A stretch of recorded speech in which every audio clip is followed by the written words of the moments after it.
नमो वज्रायणं नमो लोये सप्पिशाहुरं।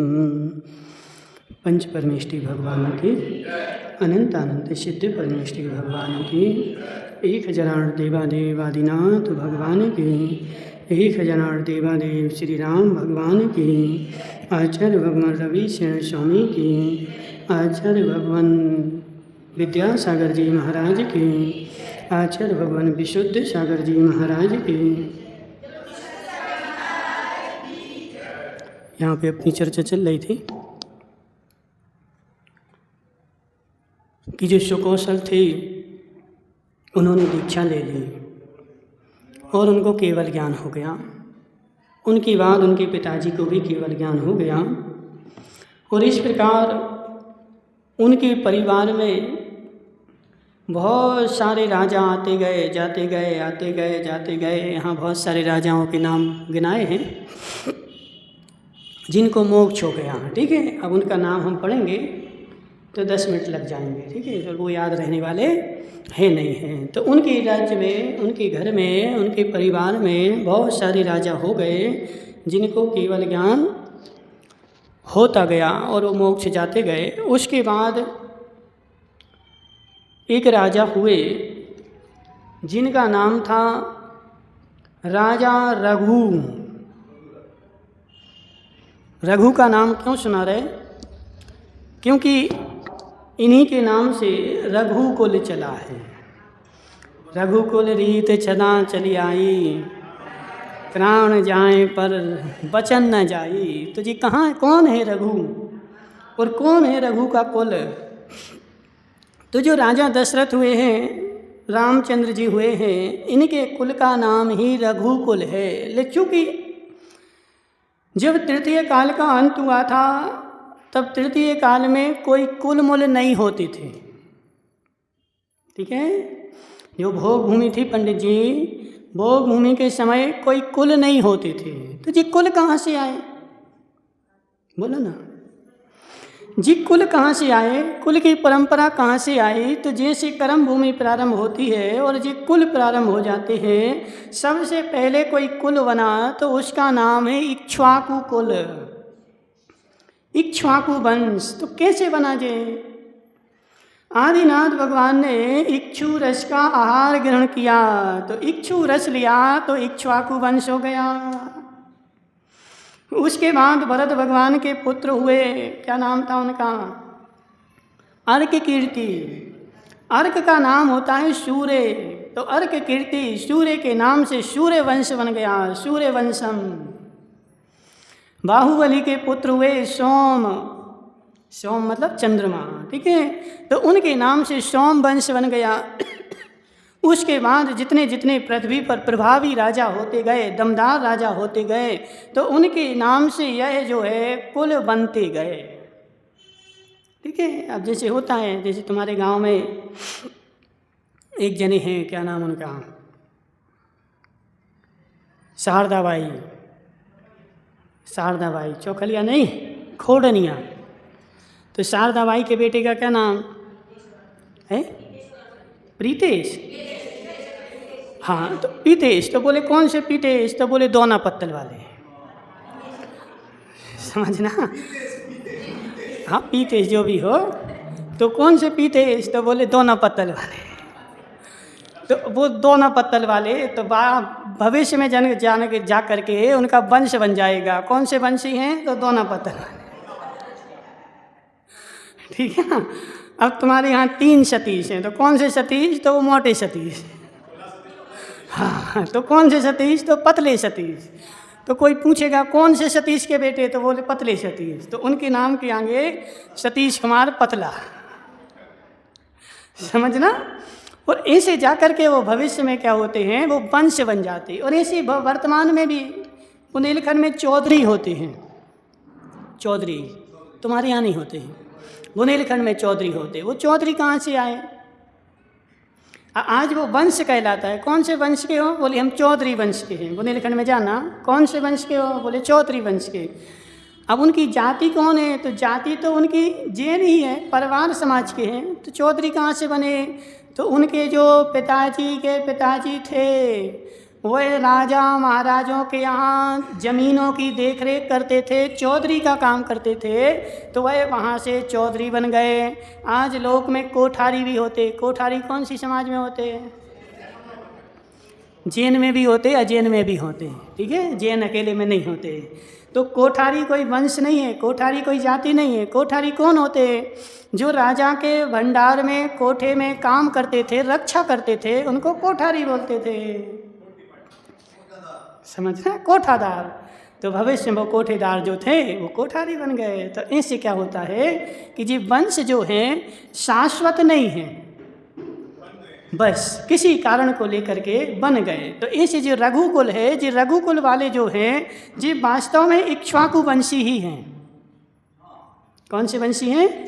इक्ष्वाकु। महावीर भगवान कौन से वंशी हैं? नाथ वंशी, ठीक है ना। महावीर भगवान जो हैं वो नाथ वंशी, उनके परिवार में, परंपरा में कोई नाथ राजा हुआ तो वो नाथ वंशी हो गए, ठीक है। तो यहाँ पे चर्चा चल रही है कि जो रघुकुल है जी कहाँ से उत्पन्न हुआ। तो राजा दशरथ के कुल में एक राजा था जिसका नाम था रघु, ठीक है। इस प्रकार इक्ष्वाकु वंश में उत्पन्न हुए राजाओं का वर्णन किया। इनमें से अनेक राजा दिगंबर व्रत लेकर मोक्ष को चले गए। तदनंतर राजा रघु के अयोध्या में अरण्य नाम का पुत्र हुआ। राजा रघु के कौन सा पुत्र हुआ? अरण्य नाम का पुत्र हुआ, कि जिसने लोगों को बसाकर देश को अरण्य अर्थात वनों से रहित कर दिया। उसने क्या किया? लोगों को बसा करके देश को वनों से, अरण्य का मतलब होता है वन, जंगल, ठीक है। तो जंगलों को काट करके और लोगों को बसाया। राजा अरण्य की पृथ्वीमती नाम की महादेवी थी। अब जी अरण्य आ गया। अरण्य कहाँ से आया? रघु से। और इसी राजा रघु से रघुकुल चला है, ठीक है। रघुकुल के हैं। कौन है रघुकुल का? बताओ तुम कौन से कुल के हो? जी आदिनाथ के ही कुल के हैं। इक्ष्वाकु वंशी ही हैं। रामचंद्र जी, लक्ष्मण चंद्र जी, भरत, शत्रुघ्न, ये सब कौन से वंशी हैं? इक्ष्वाकु वंशी हैं। यानी इक्ष्वाकु वंशी हैं मतलब भगवान ऋषभ देव के ही वंशज हैं। राम कोई अलग से नहीं है। किसके वंशज हैं? इक्ष्वाकु वंशी। अब भी निकला ना? नहीं निकला? तुम कम का करें तो तुम रोटी खाती रहती हैं। देखो इसमें लिखा ना क्या? इक्ष्वाकु वंश में उत्पन्न हुए राजा। जो रघु है ना, जी सब इक्ष्वाकु वंशी ही हैं, ठीक है। बाद में रघु भी जो था प्रतापी था, शक्तिशाली था, तो इसके नाम से हमने क्या किया? वंश बदल दिया। इससे होता अभी लोक में भी देख रहे अपन, वर्तमान में भी देखा जा रहा है। किसी नगर का कोई नाम था, वो नाम चला आ रहा था। यदि उस नगर में कोई पुण्यशाली, प्रभावशाली यदि कोई आदमी उत्पन्न हो जाए तो उस नगर का नाम उसके नाम से हो जाता है। जैसे तरुण सागर महाराज गुहची में उत्पन्न हुए। एमपी सरकार ने उस गुहची का नाम बदल करके पूरे शास्त्र मतलब कि पूरे रिकॉर्ड में आचार्य तरुण सागर ग्राम कर दिया है। उस ग्राम का नाम क्या है? तरुण सागर ग्राम है, ठीक है। गुहची को हटा दिया। तो अब लोग ऐसे भले कहते रहे गुहची गुहची, लेकिन वो आगम मतलब कि रिकॉर्ड में उसका तरुण सागर हो गया। कोई भी नाम लिखा जाएगा तो तरुण सागर के नाम से, ठीक है। तो ऐसे क्या होता था पूर्व काल में भी, जब कोई प्रभावी राजा उत्पन्न हो जाए तो वह वंश वहाँ से बदल करके और उसके नाम से जाना जाता था। जैसे आज भी वर्तमान में सरस्वती गण, बलात्कार गण, ठीक है, सेन गण, जो मुनि होते ना, 3 परंपरा के होते हैं। अब ये गण कहाँ से बने? तो इतिहास उठा करके देख लो। मूल तो वहीं से शुरू हुए हैं। कहाँ से शुरू हुए हैं? आचार्य मांग नंदी स्वामी से। मांग नंदी कौन थे? आचार्य कुंद के गुरु। हाँ, जो तुम अभी वो पढ़ते ना क्या, अभिषेक पाठ, आचार्य मांग नंदी ने लिखा वो अभिषेक पाठ। ये मांग नंदी कौन थे? आचार्य कुंद के गुरु थे, आचार्य मांग नंदी स्वामी। तो वहाँ से सारी परंपराएं शुरू हुई। लेकिन आगे जा कर के जो आचार्य प्रभावी होते गए तो उन्होंने अपना एक अलग अलग गण बना करके और उस गण को नाम दे दिया और भविष्य में जी बहुत सारे गण हो गए। इसके बीच में भी इतिहास उठा के देखोगे तो बहुत सारे गण, बलात् वो माथुर गण, काष्ठा संघ, निष्पिक्षिका संघ, बहुत सारे। अब तुम लोगों को तो पता नहीं, इतिहास देखते नहीं ना उठा के। इतिहास उठा के देखोगे, 2000 साल का सारा इतिहास उठाओगे, 2000 साल में क्या क्या हुआ, कहाँ कहाँ गए, क्या नहीं हुआ, जिसे पढ़ना पड़े खोडनियम्मा, ठीक है ना। 2000 साल का जैन धर्म का इतिहास, पुस्तक है ऐसी बड़ी बड़ी, 2-3 पुस्तकें हैं, 2000 साल का उसमें इतिहास लिखा है। तो क्या क्या हुए, तो बहुत सारे संघ हुए हैं। ऐसे भी संघ हुए जिन्होंने आर्यिका को निर्वस्त्र दीक्षा दी बीच में, ठीक है। ऐसे ऐसे भी संघ हुए जिन्होंने बिना पिच्छी की दीक्षा दी, पिच्छी नहीं रहती थी उनके यहाँ, बिना पिच्छी की रहती थी। लेकिन कालांतर में उनके यहाँ कोई प्रभावी आचार्य नहीं रहा और उनके जो संघ थे वो खत्म हो गए। तो ऐसे होता है, जब कोई प्रभावी होता है तो उसके नाम से वो चलता है। तो यह रघु जो चला है, राजा रघु के नाम से रघुकुल की उत्पत्ति हुई है, ठीक है। अब रघु का बेटा अरण्य, अरण्य की पत्नी पृथ्वीमती, ठीक है, जो महान गुणों से युक्त थी, कांति के समूह के मध्य में स्थिति तथा समस्त इंद्रियों के सुख धारण करने वाली थी। उसके उत्तम लक्षणों के धारक 2 पुत्र हुए। अब अरण्य के और 2 पुत्र हुए, क्या नाम थे उनके? एक का नाम था, बड़े का अनंत रथ और छोटे का नाम था दशरथ। अब तुम्हें ऐसे नाम रखने चाहिए। अब तुम लोग क्या चिंटू मिंटू रखते हो, ऐसे नाम रखो, अनंत रथ, दशरथ। नाम सुन के ऐसा लग रहा है कि दमदार है, लग रहा कि नहीं लग रहा? बोलो सेठ जी। अनंत रथ, दशरथ, नाम में मतलब नाम जो है वजनदार है, ऐसा हल्का मुल्का नहीं है, वजन लग रहा है। अब तुम तो ऐसे नाम रखते कि कोई मतलब ही नहीं। रखो अच्छे, जम्बू स्वामी, बेटे का नाम रखना चाहिए क्या, जम्बू स्वामी है। तो उनका तो बड़ा हो गया, इनका छोटा सा है ना, तो इनको रखना। हाँ, यदि नाम अच्छा वजनदार रखोगे तो वो काम भी वजनदार करेगा। अब तुम जो नाम ऊट पटांग रखते हो तो वो काम भी ऊट पटांग ही करते हैं, ठीक है। तो 2 बेटे हुए, एक अनंतरथ बड़ा और छोटे का नाम दशरथ। महिष्मती के राजा सहस्त्र रश्मि की अरण्य के साथ उत्तम मित्रता थी। जो महिष्मती का राजा सहस्त्र रश्मि था, वह और अनन्य दोनों घनिष्ठ मित्र थे। परस्पर आने जाने से जिनका प्रेम वृद्धि को प्राप्त हुआ था, ऐसे दोनों राजा अपने अपने घर सौधर्म तथा ईशान इंद्र के समान रहते थे। एक सौधर्म इंद्र है तो एक क्या है, ईशान इंद्र है। ऐसी दोनों में घनिष्ठ मित्रता थी। सहस्त्र रश्मि कौन था? महिष्मती का तो राजा था, लेकिन सहस्त्र रश्मि की हम पहले चर्चा करके आए हैं।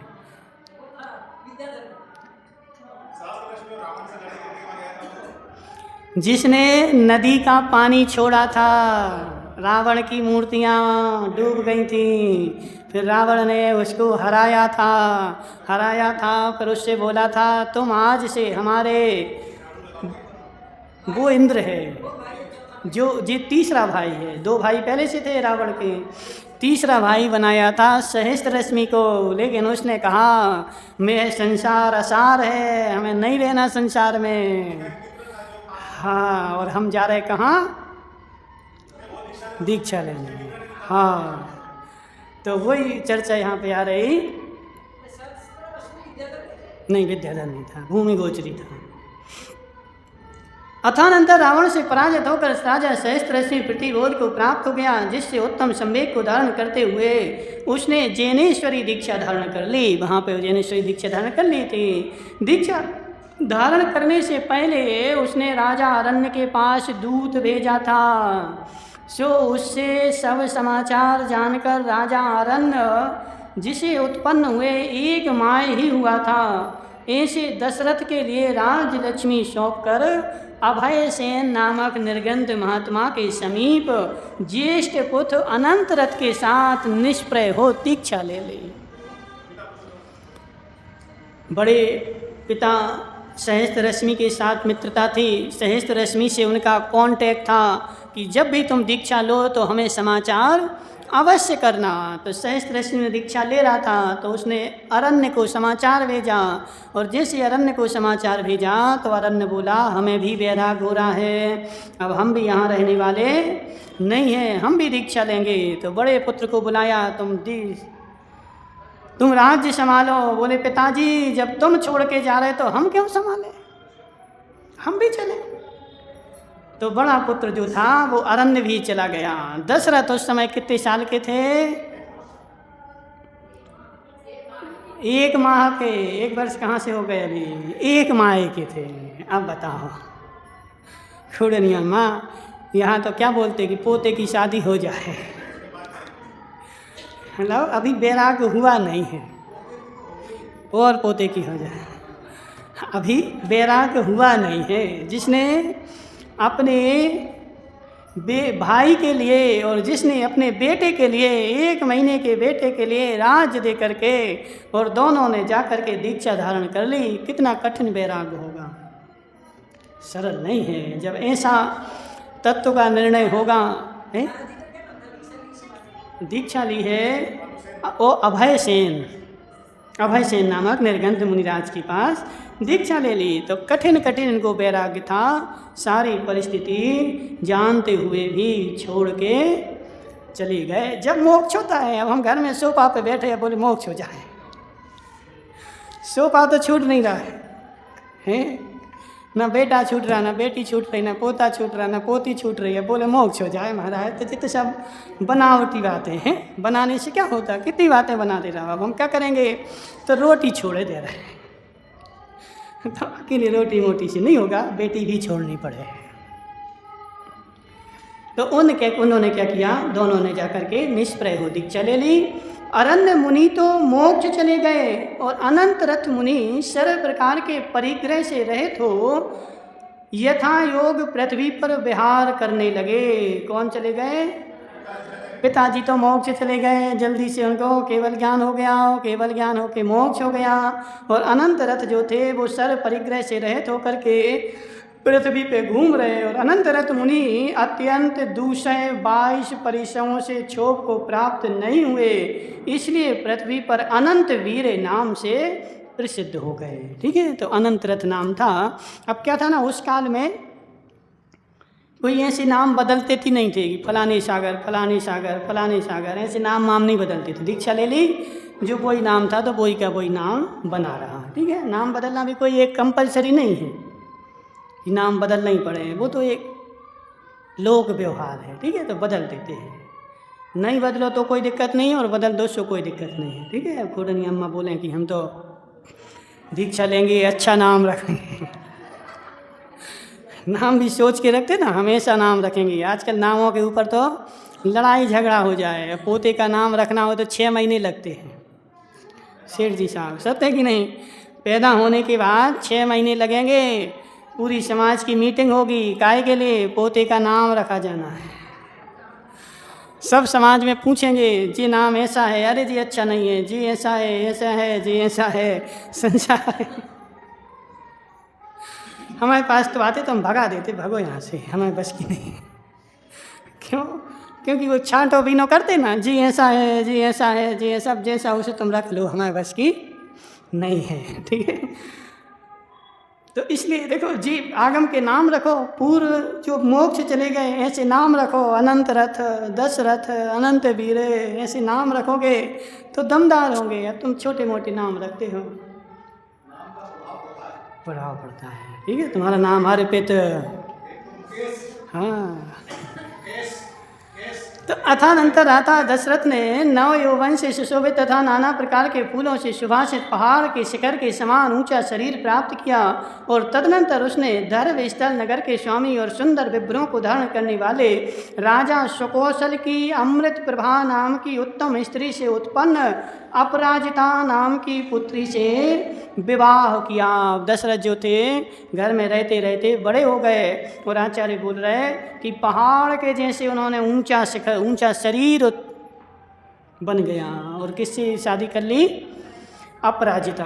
अपराजिता का दूसरा नाम कौशल्या। ठीक है, अपराजिता उत्तम स्त्री थी और स्त्रियों के गुणों से सहित थी। तथानंतर उससे सुबंधी तिलक नाम का राजा राज्य करता था। उसकी मित्रा नाम की स्त्री एक और थी। एक दूसरे इस नगर में कोई दूसरा राजा राज्य करता था। उनकी क्या नाम थी? स्त्री का नाम मित्रा नाम की। उन दोनों के कैकई नाम की गुणवती पुत्री और उत्पन्न हुई। कैकई के पिताजी का क्या नाम था? सुबंधु तिलक। सुबंधु तिलक। माता का नाम था मित्रा, पुत्री का नाम था कैकई। कैकई नहीं है, कई कई कई कई कई कई वह इतनी सुंदर थी कि उसके नेत्र नीलकमल के समान थे और उसे राजा दशरथ ने बिहाय लिया, इसलिए लोक में सुमित्रा इस नाम से प्रसिद्ध हो गई। कैकई का नाम दूसरा क्या था? सुमित्रा। क्यों था? क्योंकि उसकी माता का नाम मित्रा, मित्रा की गुणवान पुत्री सुमित्रा। राजा दशरथ ने के साथ उसका विवाह किया। इसके साथ ही एक और रूप लावण्य संपदा के साथ लक्ष्मी को उत्पन्न करने सुप्रभा नाम की एक अन्य राजपुत्री भी उन्होंने विवाह किया। एक के साथ और किया। कौन था ना उसका नाम? सुप्रभा। 3 हो गई। कितनी आएंगी? कितनी थी बताओ? अब देखते हैं इसमें कितना आता है। ठीक है। जो प्रथम तो सम्यक दर्शन है, उसे रत्न समझती थी और अंतिम 2 राज्य पर उसे तृण के समान समझती थी। इस प्रकार 3 ही शादियां हुई हैं, 4 नहीं हुई हैं। ठीक है। अब चौथी नहीं करवाना तुम लोग 4 करवा दो कि एक और हो गई। ठीक है। इस प्रकार वह जो थे वह राज्य कर रहे थे। राज्य करते करते बहुत दिन बीत गए। बहुत दिन बीतने के बाद अथानंतर किसी समय विशाल तेज के धारक तथा इंद्र के समान शोभा से संपन्न राजा दशरथ जिनराज की कथा करते हुए सभा में सुख से बैठे थे। किसकी कथा कर रहे थे? जिनराज कौन है? जिनेंद्र भगवान, अरहंत भगवान, इनकी कथा कर रहे थे, बैठे थे। सहसा शरीर के तेज से प्रकाश उत्पन्न करते हुए श्रेष्ठ पुरुष तथा उत्तम बुद्धि के धारक नारद जी वहाँ आ पहुँचे। नारद जी आ गए। अब आए हैं। इतना जब ग्रंथ निकल गया ना, जब नारद जी आए, अभी तक नहीं आए। आए थे क्या पहले? नहीं आए।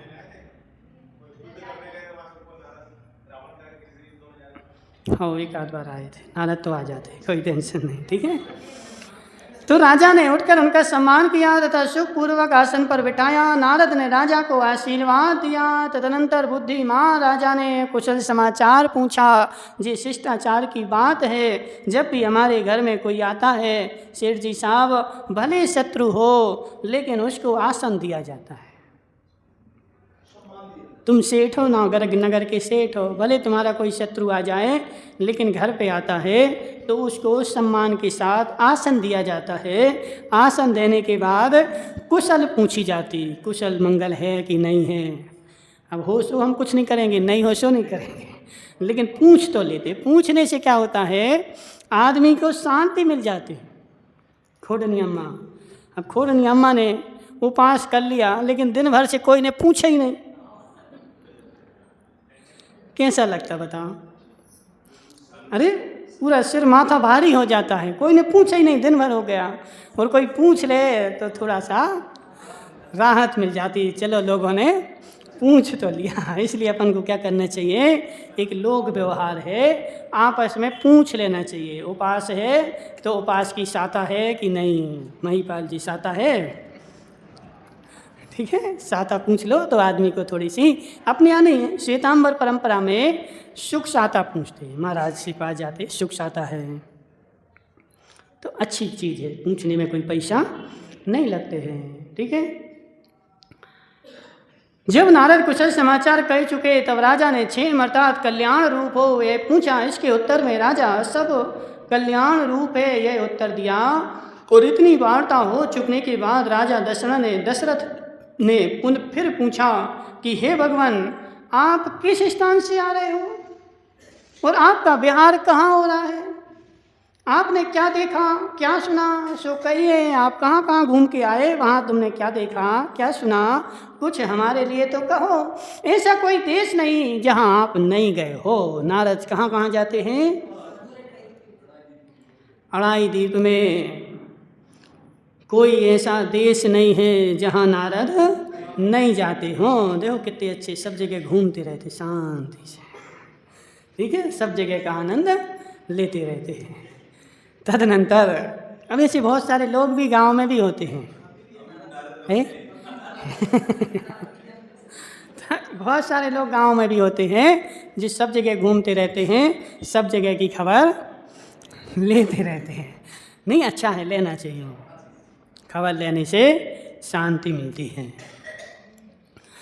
तदनंतर मन में इष्ट जिनेन्द्र देव संबंधी वर्णन से जिन्हें आनंद उत्पन्न हो रहा था तथा इसी कारण जो उन्नत रोमांच धारण कर रहे थे, ऐसे नारद जी कहने लगे कि राजन, उत्तम जन जिसकी सदा इच्छा करते हैं तथा जो जिन मंदिरों के आधारभूत मेरु, गजदंत, विजयांत आदि पर्वतों से सुशोभित है, ऐसे विदेह क्षेत्र में गया था और वहाँ से घूम घाम करके आ रहा हूँ। कहाँ गए थे? हाँ, विदेह क्षेत्र गए थे और वहाँ से आ रहे हैं। वहाँ नाना रत्नों के विशाल तेज से युक्त पुंडरीकरी नगरी में मैंने सीमंदर स्वामी का दीक्षा कल्याणक देखा। कौन सी नगरी में? पुंडरीकड़ी नगरी में सीमंदर स्वामी का दीक्षा कल्याणक देखा। पताकाओं और छत्रों से सुशोभित रंग बिरंगे विमानों तथा विचित्र प्रकार के वाहनों से व्याप्त देवों का आगमन देखा। मैंने वहाँ सुना कि जिस प्रकार आपने इस भरत क्षेत्र में इन्होंने मुनि स्वरूपित नाथ भगवान का सुमेरु पर्वत पर अभिषेक किया था, वैसे ही वहाँ उन भगवान का इन्होंने सुमेरु पर्वत पर अभिषेक किया था। जैसे यहाँ पर वो काल कौन सा था? मुनि स्वरूपित का, ठीक है। तो उस काल में सुमेरु पर्वत पर यहाँ के भगवान तीर्थंकर मुनि स्वरूपित नाथ का सुमेरु पर्वत पर अभिषेक हुआ था। ऐसे वहाँ सीमंदर भगवान का भी सुमेरु पर्वत पे 4 शिलाएं होती हैं। शिलाओं के नाम पता है?